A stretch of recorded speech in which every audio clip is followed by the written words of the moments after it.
What's up, guys? It's your boy, Dab King. X back with another banger, man. I decided to do is try not to get scared as a starter YouTube video since I'm just getting preparation after being back on YouTube after some years. But we finna get lit, but I plan on doing some more videos, you feel me?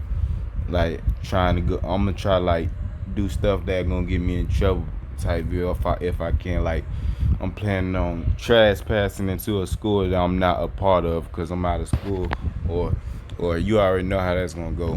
I'm gonna go to the hood and I'm gonna go expose people in the hood, stuff like that.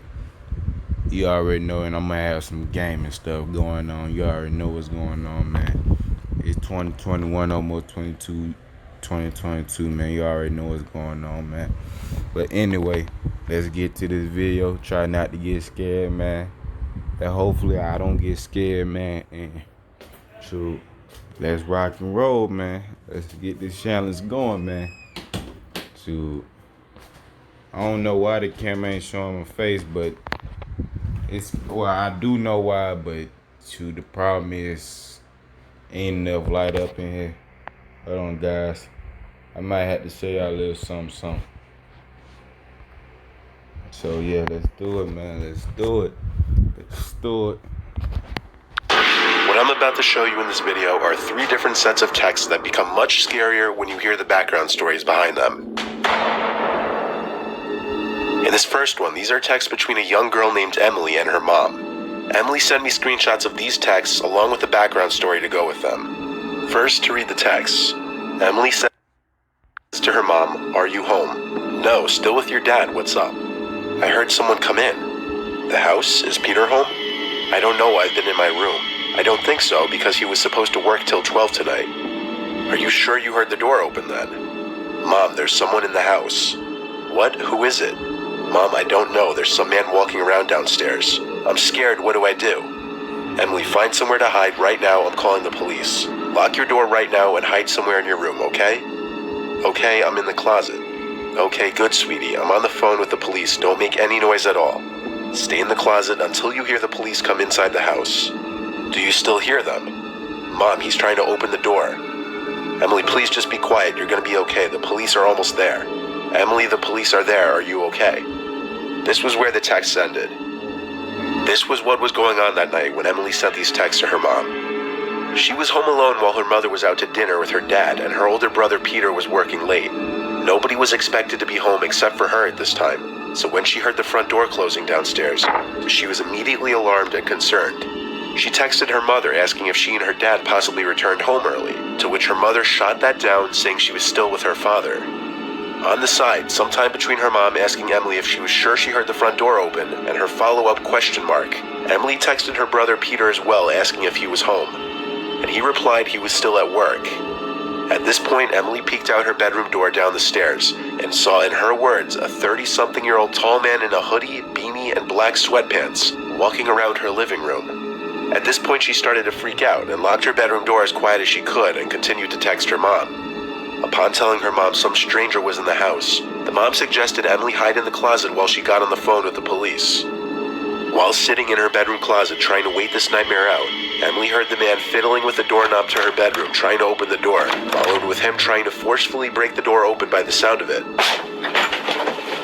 This was where Emily stopped replying to her mother, as she was too scared to even move a muscle in fear of being heard, even after the man gave up. This what the problem is, man. See, one thing about me, man, if I know this shit going on, I'ma keep my stick on me, you know what I'm saying? I'ma keep my stick on me. I'm let that bitch go to work when they break up in here, man. Shoot. Who you playing with? Who? What you trying to do, cuz? You trying to get right with me, bruh? Ain't no breaking into my house. Shoot, I'ma keep it real. Shoot, playing with on the door. Police arrived and entered through the front door, which was unlocked, and they knew to go straight to Emily's closet. It was only then, when the police opened the closet door, that she felt safe to move. The intruder had stolen a number of valuables, but Emily was fortunate enough to have made it through this unharmed. She called her mother while the police were there to let her know she was okay, and the parents returned home shortly thereafter. This is a perfect example of why you should always make sure all the entrances to your house are locked, especially at night or when you're home alone.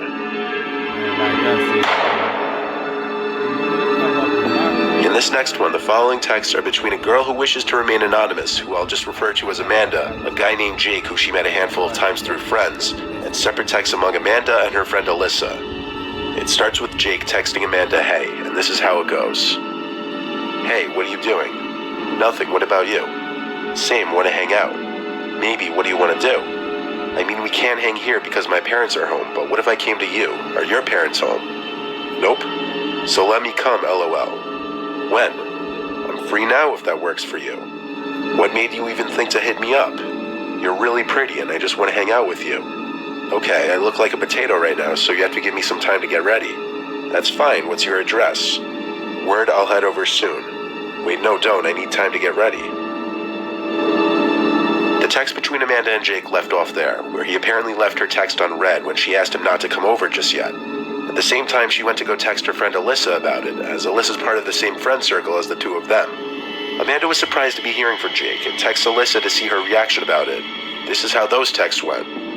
"OMG, he randomly hit me up, and he wants to come over. Are you gonna let him?"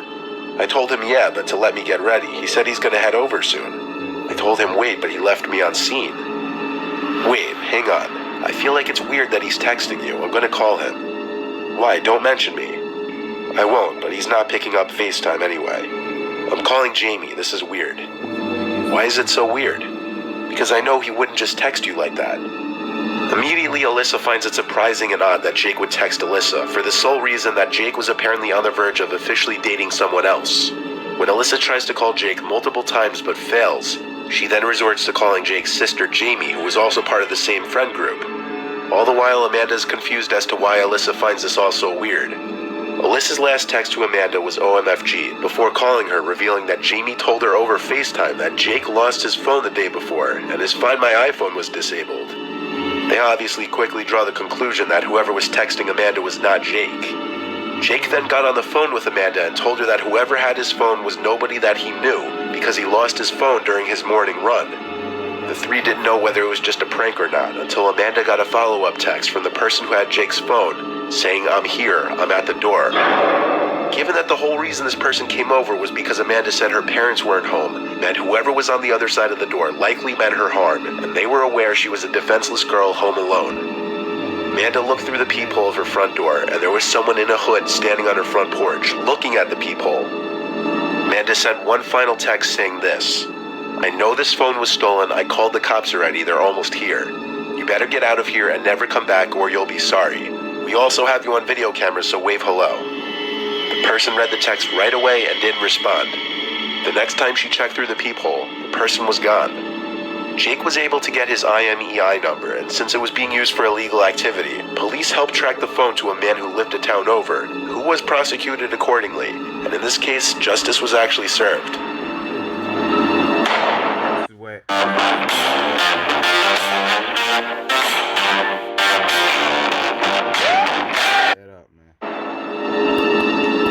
In this last one, these were the texts received by single mother Marissa Rivera.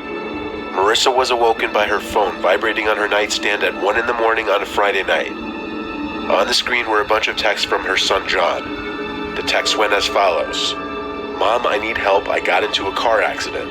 Can you come pick me up? I think I injured my elbow. The damage is pretty bad. I don't know what to do. Please tell me you're joking. Are you okay? Yes, my elbow just hurts. Where are you? At the intersection of Robeson Street and Humphrey Lane by Longley Supply. Is Kevin with you?" "No, I'm alone." "Okay, just stay there, I'm coming." Marissa started to get ready to go to her son's aid when she remembered he had location sharing on with her. So, wanting to make sure he gave the right location, she checked where her son's iPhone was located. She was taken aback when she saw John's location was at the house, not at this random intersection. She went to John's room, but he wasn't in his bed. So she went and called her other son Kevin, who was also still out. Kevin picked up his phone, sounding intoxicated, according to Marissa. And when asked if Kevin was with John, he said yes, and John said "Hi, Mom" into the phone, less drunk sounding than Kevin. The two were together and claimed there was no car accident and that John lost his phone. Marissa came to the horrible realization that if her kids were telling the truth, somebody else was in the house with her using John's phone. Marissa left the house with her cell phone and called the police while hiding in her car, reporting a breaking and entering. When police showed up and searched the house, nobody was there. On top of that, John's phone location was updated to down the block, but that was the last known location before it was either turned off or broken. The office window of the house was the most likely entry and exit point, since according to Marissa, it's easily liftable and big enough for most people to fit through. Marissa was having the conversation with her sons while standing in the middle of the house, loud enough for whoever was in the house with her to hear her realization that the car accident never happened, and heard her rushing out of the house. What most likely happened here was somebody who knew John either stole or found his phone, broke into the house through the window, and tried tricking their mom into leaving the house so that they could rob the place while nobody was home. Thankfully, she called her other son and was able to realize it was some kind of setup, and she was able to get the police to the house. The family was never able to find out who was the one who sent the text on John's phone. Perhaps another story illustrating the importance of having a passcode on your phone to prevent a stranger or anybody else from having complete access to it.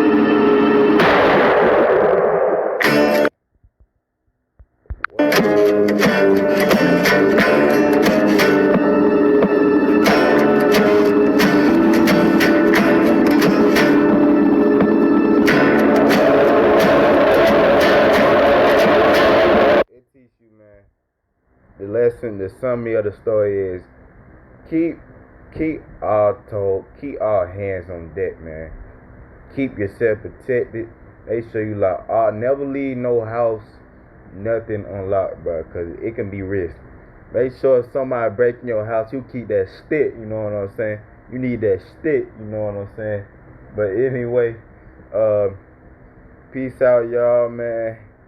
If y'all want more videos like this, or y'all want other videos and any recommendations, please leave a comment down below. Make sure to hit that like button and subscribe, and shoot, we out.